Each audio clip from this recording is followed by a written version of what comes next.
Mais pas bien, à la fraîche. Minute Papillon.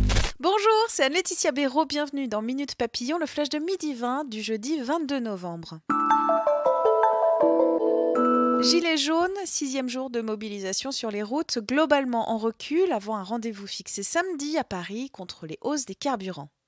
À La Réunion, la situation reste tendue avec une nouvelle nuit de violence, une crise qualifiée de grave par Emmanuel Macron sur Twitter qui annonce des militaires pour rétablir l'ordre public.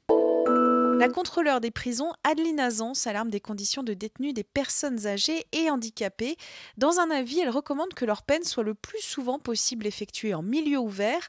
En France, 12% des détenus ont plus de 50 ans.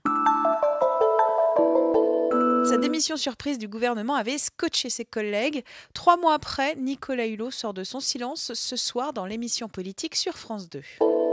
Avant la journée contre les violences à l'égard des femmes, dimanche, 20 minutes Lille est allé voir un centre d'accueil pour femmes victimes de violences. Il est géré par l'association Solfa, qui met en place des centres d'accueil de jour et des places d'hébergement d'urgence. Et comme le rapporte notre journaliste Gilles Durand, il existe bien une volonté politique, mais la situation reste inquiétante et les structures sont débordées. Son reportage sur notre site. Finaliste de Nouvelle Star l'an passé, Yada Mandress lance une campagne de financement participatif pour financer son premier opus. Notre journaliste Fabien Randan a rencontré l'artiste de 20 ans, originaire du Venezuela. Le visa d'artiste, la nostalgie, l'espoir en France, le premier concert. Le jeune homme s'est longuement confié. Une interview à retrouver sur 20 minutes. Noir, c'est noir. S'il n'y a plus d'espoir, un collectionneur a déboursé tout de même 9 millions d'euros pour une toile du français Pierre Soulages aux enchères à New York.